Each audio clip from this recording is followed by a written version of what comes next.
मध्य प्रदेश में विधानसभा का चुनाव प्रचार जोर पकड़ने लगा है। कांग्रेस की जनाक्रोश यात्रा में सांसद राहुल गांधी शामिल हुए और बीजेपी सरकार पर जमकर हमला बोला। राहुल कालापीपल विधानसभा के पोलायकला पहुंचे, जहां उन्होंने कहा ये विचारधाराओं की लड़ाई है जिसमें एक तरफ कांग्रेस है और दूसरी तरफ बीजेपी और आरएसएस है। गांधी जी एक तरफ और गुट से दूसरी तरफ। ये लड़ाई नफरत बनाम प्यार और भाईचारे की है। राहुल ने महिला आरक्षण विधेयक में ओबीसी को शामिल न किए जाने पर सवाल उठाए और बड़ी घोषणा की। राहुल ने कहा, देश के समक्ष एकमात्र मुद्दा जाति जनगणना है। केंद्र की सत्ता में आने के बाद हम सबसे पहला काम जाति जनगणना करवाएंगे। ये काम कांग्रेस सरकार ने किया, डेटा सरकार के पास है, लेकिन नरेंद्र मोदी इस डेटा को आपके साथ साझा नहीं करना चाहते हैं। राहुल का कहना था कि जब मैं सवाल पूछता हूं कि देश में कितने दलित, ओबीसी, आदिवासी जनरल हैं, तो कोई इसका जवाब नहीं दे पाता है। राहुल ने कहा, हमने महिला आरक्षण पर सवाल उठाया। हमने कहा कि आप महिला आरक्षण बिल लेकर आ रहे हैं, लेकिन पहले इन 2 लाइनों को हटा दें। आरक्षण लागू करने के लिए एक सर्वे की आवश्यकता है। परिसीमन से महिला आरक्षण में 10 साल की देरी होगी। महिला आरक्षण में ओबीसी को रिजर्वेशन क्यों नहीं दिया? मोदी जी कहते हैं मैं ओबीसी हूं, तो आपने ओबीसी महिलाओं को आरक्षण क्यों नहीं दिया? उन्होंने कहा, भारत को 90 अधिकारी चलाते हैं। भारत सरकार के कैबिनेट सचिव और सचिव सरकार चलाते हैं। इनमें से सिर्फ 3 ही ओबीसी अधिकारी हैं। ओबीसी का सटीक परसेंटेज कोई नहीं बता सकता क्योंकि जातीय जनगणना नहीं हुई है। करीब 50% आबादी ओबीसी है, लेकिन अधिकारी सिर्फ 3 हैं। भारत सरकार के बजट में से कितने पर फैसला लेते हैं ये तीनों अधिकारी? 45 लाख करोड़ का बजट है और बजट का केवल 5% हिस्सा ही ओबीसी अधिकारियों के नियंत्रण में है। राहुल ने कहा, नरेंद्र मोदी ओबीसी की सरकार नहीं चलाते, लेकिन आरएसएस ने उन्हें नफरत फैलाने का काम दे दिया है। उन्होंने ये भी कहा कि कानून आरएसएस वाले बनाते हैं, कानून अफसर बनाते हैं, कानून भाजपा के सांसद और विधायक नहीं बनाते। मैं हिंदुस्तान के सभी ओबीसी से पूछता हूं, नरेंद्र मोदी कहते हैं कि सरकार में आपकी भागीदारी, आप बताइए इन 90 अफसरों में ओबीसी कितने हैं? राहुल के मुताबिक बीजेपी के लोग जहां भी जाते हैं नफरत फैलाते हैं। अब हालात ये हैं कि मध्य प्रदेश के किसान और युवा उनसे नफरत करने लगे हैं। उन्होंने लोगों के साथ जो किया वो उन्हें वापस मिल रहा है। हम मध्य प्रदेश में 370 किलोमीटर पैदल चले, प्रदेश के किसान, महिलाओं और युवाओं से मुलाकात की। उन्होंने मुझे कुछ बातें बताई। मध्य प्रदेश भ्रष्टाचार का केंद्र है। बीजेपी ने जितना भ्रष्टाचार किया है उतना देश में कहीं नहीं हुआ। राहुल ने आगे कहा कि किसानों ने मुझे बताया कि उन्हें अपनी उपज के सही दाम नहीं मिलते हैं। जाकर छत्तीसगढ़ के किसानों से पूछिए कि उन्हें धान की फसल का कितना पैसा मिलता है। छत्तीसगढ़ में हम चावल के लिए 2500 रुपये देते हैं। हमने इसका वादा किया और हमने इसे पूरा किया। कमलनाथ ने किसानों का कर्जा माफ कर दिया और राहुल ने आगे कहा कि किसानों ने मुझे बताया कि उन्हें अपनी उपज के सही दाम नहीं मिलते हैं और छत्तीसगढ़ के किसानों की बात वो रख रहे हैं। देखिए, छत्तीसगढ़ में उनकी सरकार है, मुख्यमंत्री वहाँ के फैसले लेते हैं, तो वो उसको एक पॉजिटिव एस्पेक्ट के तौर पर रख रहे हैं। यानी वो ये बताना चाह रहे हैं कि मध्य प्रदेश से ज़्यादा बेहतर स्थिति छत्तीसगढ़ के किसानों की है।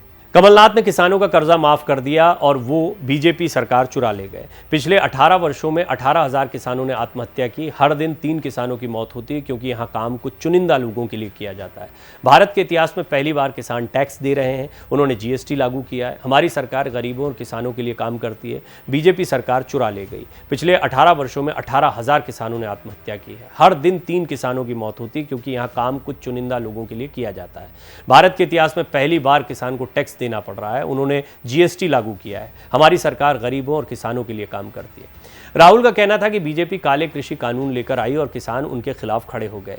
नरेंद्र मोदी जी कहते थे कि ये कानून किसानों के फायदे के लिए होंगे। अगर ऐसा था तो फिर किसान सड़क पर क्यों खड़े थे?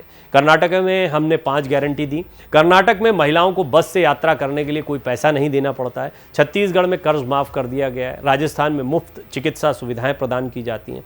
सरकार को लोगों के लिए काम करना चाहिए, न कि कुछ उद्योगपतियों के लिए। कांग्रेस नेता ने कहा कि संसद में मैं अडानी के बारे में बोलने लगा तो बीजेपी ने मुझे लोकसभा से अयोग्य घोषित कर दिया। अडानी जी को बचाने के लिए उन्होंने मेरी सदस्यता रद्द कर दी।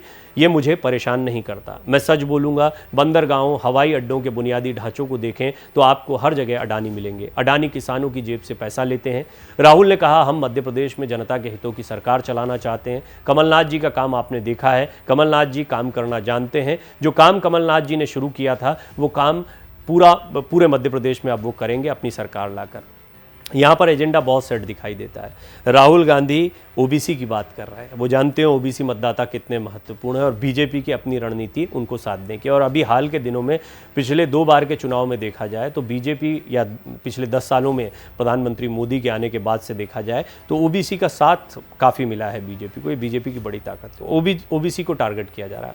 महिला आरक्षण एक बहुत बड़ा मुद्दा है। हाल में मास्टर कार्ड के तौर पर इसको लिया गया है। इस मास्टर कार्ड के साथ में ओबीसी आरक्षण को भी राहुल गांधी जोड़ते दिखाई दे रहे हैं। ये बहुत महत्वपूर्ण बात है। किसान मध्य प्रदेश के चुनाव में बहुत महत्वपूर्ण होंगे। मध्य प्रदेश, राजस्थान और छत्तीसगढ़ तीनों जगहों पर किसान जो हैं वो बहुत महत्वपूर्ण होते हैं, तो किसानों को लेकर वो बात कर रहे हैं। ये बात सिर्फ मध्य प्रदेश में चुनाव के मुद्दों को स्थापित करने की नहीं है, ये बात है आगामी लोकसभा चुनाव के बड़े मुद्दों की भी, जिसकी झलक देखने को मिल रही है कि कांग्रेस के लिए कौन कौन से बड़े मुद्दे होने वाले हैं। ये बात तो तय हो गई थी कर्नाटक में, जिस तरीके से कांग्रेस ने महिलाओं को लेकर मुद्दे उठाए थे, कर्नाटक में जो मॉडल रखा था उसी को वो आगे बढ़ाएंगे। और जैसे ओल्ड पेंशन का मुद्दा हिमाचल प्रदेश में उनके लिए काम कर गया, वो कुछ कुछ मुद्दों को अलग अलग राज्यों के यानी स्थानीय जो मुद्दे हैं उनको भी हवा देने की कोशिश करेंगे। किसानों का मुद्दा एक बहुत महत्वपूर्ण मुद्दा है। पिछली बार जब कमलनाथ सरकार बनाने में कामयाब हो गए थे तो किसानों की कर्ज माफी एक बहुत बड़ा मुद्दा था, लेकिन अब राहुल गांधी के पास में कहने को है कि हमारी सरकार चुरा कर ले गए, तो वो सरकार के गिरने को भी बार बार